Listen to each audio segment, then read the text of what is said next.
Hello Goths and Scholars, and welcome to the first ever summary video on the Recorded Gothic website. These videos aim to go through the plot of the chosen story, clearing up any misunderstandings for first-time Gothic readers, and picking out any relevant quotes and where it fits in the literary arena. I really hope this video is useful. This one is all about Edgar Allan Poe's The Fall of the House of Usher. I'm using the Penguin Classics edition, which I will link down below. It's The Fall of the House of Usher and Other Writings. There are loads of PDF available, so you don't have to buy it, and there is also there's countless audiobooks available for free on YouTube, so check that out, although it is a very quick text if you want to quickly give it a read.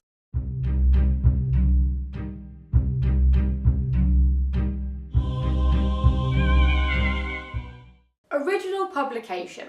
So as this is the first summary video, I think I should say that this is the point where I'm going to talk about where it was published and the quick anecdotes just about where it came from. So for The Fall of the House of Usher, it was originally offered to James E. Heath, but he doubted whether the readers of The Messenger have much relish for the tales of the German school. And by German school, he means legends and stories of the fantastic. I doubt very much whether tales of the wild, improbable and terrible class can ever be permanently popular in this country. Charles Dickens, it appears to me, has given the final death blow to writings of that description. I mean, yeah, we can't be that upset about it, he's right. There's no text to talk about the terrible, the horrific, no songs, no poems, no books, no films. No t-shirts that talk about the Gothic. I mean, he was right. What can we say? He was right. That's a shame though. Would have been cool to see what that looked like. So Poe eventually sold the story to Burton's Gentleman's Magazine for $10. That's about $190 in today's money. So not that much at all. Probably enough to last him a little while, but the way Poe got through money, not very long at all. Where does it sit in Poe's canon? When we talk about where a text sits in Poe's individual canon, I'm talking about what critics say about it. When it's brought up, do people say it was his most controversial, it was his best, it was his worst, it was his most horrific, and so on. And I find that really good if you're talking about it in an essay. I do recommend in the intro saying, in Edgar Allan Poe's The Fall of the House of Usher, the text is described as one of Poe's finest tales, one of the short story masterpieces of all time. Other quotes include that it's founded solely on Gothic tradition, and The Fall of the House of Usher probably measures as one of Poe's greatest achievements in short story. The plot. Now we're getting into the meat of this thing. What is in this story? Okay, well the story opens with an unnamed narrator arriving at the melancholy House of Usher. The description is so stunning, you could choose any sentence on the first page of this story, and I can promise you it would be a great sentence to describe the house. It is so touching, so very, very Gothic. But my favourite, not that you asked, is when the narrator states, I reflected that a mere different arrangements of the particulars of the scene, of the details of the picture, would be sufficient to modify or perhaps to annihilate its capacity for sorrowful impression. Eerie, sublime, not quite right. It's Gothic through and through. So what the narrator is describing is the theory of eeriness, basically. So that's when something is just not quite right. Something's been mutated, something's been taken away. The best way I can visually show this to you, and I do like to show some kind of visual representation of it, is this picture. The picture of the hand in the suit jacket. I mean, just thinking about this picture, I actually can't see this picture while I'm talking about it, but just thinking about this picture, it's terrifying. Something's not quite right. Yes, you're seeing a suit on hanger, nothing strange there, and then you see the hands. It's that feeling. It's such a Gothic feeling, and when a Gothic tale can really make you feel like that, you can tell. Especially on the first page, it's going somewhere really nice. The narrator informs the reader that he is at this terrifying house to see one of his boon companions from boyhood, Roderick Usher. Roderick sent him a letter complaining about nervous agitation, acute bodily illness and mental disorder. I wouldn't be able myself to come up with 3 better things that talk about topics in the Gothic. It's all about nervous agitation. It's all about mental disorder and acute bodily illness. So that's just straight off the bat quite Gothic. So if you're going to write an essay about what's Gothic in the Fall of the House of Usher, you'd be there. First page, straight out. And what I find interesting about this is the way the narrator talks about Usher. The Usher, while talking about Roderick, he says that the entire family lay in direct line of descent and had always. That's posh boy for there was a hell of a lot of incest in this family. They are purebred Ushers. There's their pedigree. As the narrator stands outside the Usher house, he notices a crack from the roof right down the front of the building. He says it's a barely perceivable fissure which, extending from the roof of the building in front, made its way down the wall in a zigzag direction until it became lost in the sullen waters of the Tarn. Really great description. He's shown to where Roderick is. He walks into the house, he's showing Roderick, and he gazed upon him with a feeling of half pity, half awe. Surely man has never before so terribly altered in so brief a period as had Roderick Usher. And the sister is then mentioned as she walks through the room. The narrator states, while he spoke, Lady Madeline, for so she was called, passed through a remote portion of the apartment and, without having noticed my presence, disappeared. If that isn't the description of a ghost, I don't know what is. She is a living ghost walking through these hallways. She is the living dead. She is the walking dead right here. And a remote portion of the apartment as well. So she's in the corner basically. She walks through the edges, through the shadows. Very scary. Which is a great description when you talk about the first impression of the sister. That is a very important quote. The narrator then spends the next few days trying to cheer up his friend. For several days ensuing, her name was unmentioned, the sister. But Roderick Usher can't stand the sound of music. Not the musical. He'd be insane. Amazing film, obviously. Of course he loves the sound of music. He's a huge fan. He hates the actual sound that music makes. Melody causes a lot of pain. Except for the sound of guitar and except when he is playing it. So he would sit and he would sing songs. So after this is done, the narrator is told about the death of Lady Madeline. But as they're nailing down the coffin, the narrator states that he sees the blush upon the bosom and the face, that suspiciously lingering smile upon the lips, which is so terrible after death. So the narrator sees this as a normal thing that happens after death, but it's eerie. He doesn't like it, but it happens after death. Usher, on the other hand, sees it a different way. So Roderick's mental state worsens, and Roderick comes the narrator's bedroom one night, and he throws open the windows during a storm, and he says, "Look, the Tarn is growing green." Narrator attempts to calm down Roderick by reading The Mad Tryst, a novel involving a knight named Ethelred who fights a dragon, and it's a very, very fantastic story. But as the sounds in the story happen, so as the knight forcibly enters the dragon's dwelling, a cracking and knocking can be heard downstairs and through the hallways and through the house. And this really, really agitates Roderick. And then he states that he thinks he buried his sister alive. He says, "Madman, I tell you now that she stands without the door." The bedroom door actually does swing open, and Madeline is actually standing there. It's not his mental illness, she is standing there.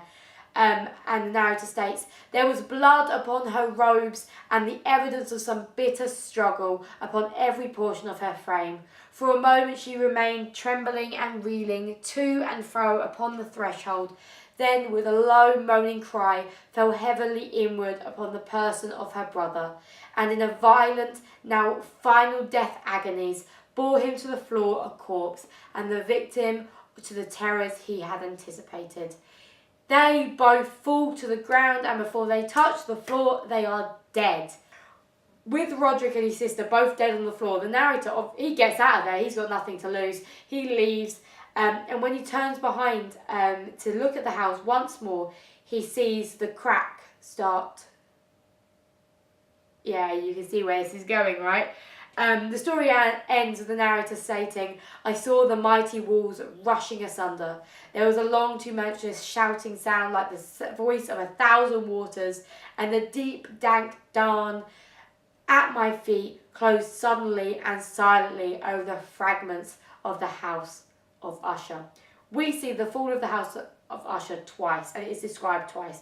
We see it with the falling of Madeline on her brother, with them both dying, and then both descriptions could be said to happen to the house. There's a loud cry, there's a groan, it falls, and it's like it was never there. And that's the end of the fall of the House of Usher. That's the end of the plot. Critical opinions. So normally in these videos, this is where I'll talk about popular opinions and the origins of the story, where Poe took inspiration from. But they seem to be so entwined in this text that I decided to just put them together so you have a better understanding. So I came across an essay by Agnieszka Monet. I'm probably saying that wrong, I'm so sorry. And Monet does a fantastic job at running through the compelling critical overviews of Poe and some of the tidbits of some of the best critics. And I decided that I would take the critics that Monet suggests that I look at and get you actual quotes that you can use from the sources she mentions to really help with your writing. So the first one Monet mentions is the psychoanalytical approach by Princess Marie Bonaparte, Princess George of Denmark, Greece of Denmark, sorry. Bonaparte was a member of Freud's inner circle in the 1920s, hence the psychoanalytical approach. Bonaparte was of the thought that Poe's work emanated largely from his unresolved sense of loss of his mother, and that Usher was a projection of this loss. So Bonaparte states, in true Freud fashion, that Poe was a potential sadonecrophilist in all of his works, and only his most purely literary devotees would deny it. I do deny it, Miss Bonaparte, I do. A sadonecrophilist, I don't think that's fair. She suggests that the fall of the House of Usher is Poe's fantasy of the mother who will return from the grave to find her son and claim him in death. That's a pretty dark and depressing interpretation. I've looked through Bonaparte's writing. It's a very rare text, not in print anymore, but I found other people who had transcribed chapters from it. And it doesn't seem to be evidence in any way. It's just saying, look, he wrote about incest. Bonaparte suggests that this was Poe expressing his deep guilt. He married his cousin in some psycho-romantic way to attempt to feel the love of his mother that he no longer had due to her death. And then he decided to write a story about it. Neither Monet nor I am stating that these interpretations are valid or have any grounding. In fact, Julian Simmons states that the insight given into Poe's work by her, Bonaparte, are rarely of direct literary value. Therefore, Bonaparte is to be ignored. But if you want to read this story, you need to know the interpretations out there. And a lot of it is, he wrote it because he felt guilty about marrying his cousin. That's a lot of it. And that's as deep as most people go, which is very upsetting. But Monet also talks about D.H. Lawrence's interpretation of the text. Lawrence's view is that the House of Usher is about the mutual destruction of love. It's not about incest. It's about how when two people love each other so strongly, it can only cause pain. He states Madeline and Roderick exemplify the mutual destruction of loss of soul that can occur when two people love each other too much. In other words, it is Roderick's intense love for his sister in a romantic way that causes him to go insane. He loves her so much, he's so sad that she's ill that he ends up becoming sick. Or she loves him so much that her heart can't handle it and it gives out for a period of time at least. And perhaps the love for each other brings her back, and she does come to claiming him death. There are many other critics with very interesting points of view on this story. I would just avoid the ones saying that it's a story just about incest and that's it. I don't think it is. I do think it's a love story. just a tragic one. But other interpretations go from G.R. Thomas, who suggests that the House of Usher is a metaphor for just a descent into madness, nothing due by love. It's just Roderick Usher is insane and his sister is just ill, and his anxiety makes him bury her alive, and he is basically unwell in his mind. G.R. Hammond suggests that Usher is a metaphor for Poe himself, but in a different way to how Bonaparte's are saying it. With these interpretations, it's vital to be said that when it comes to allegory, Poe said that there is scarcely one respectful word to be said. So when we're applying all these stories to it, Poe says, why would you apply deeper meaning? It's just a story. But obviously as scholars we can't help ourselves, but when writing, you're like, maybe Poe meant this, maybe Poe meant this. When you're writing at a higher level, you have to acknowledge the fact that Poe may not have mentioned or needed to mention or wanted to mention anything to do with his own life. Poe at this point. So the context of Poe has rather been thrashed out by the time you've got to this part of the video. But I think it's important to give you just some solid facts, some quick facts about where Poe is at this point in his life when he's writing this story. So this text, as I said, was published in September 1939. By this point, Poe was 30 years old and he'd been married to his wife, Virginia, for 3 years. In those 3 years, he'd moved to Richmond, New York and Philadelphia in hopes of employment. It didn't really work. However, he did then become, after travelling to all these places, he became the editor of Burton's Gentleman's Magazine, which is where, yes, you recognise the title, it's where this lovely text was published.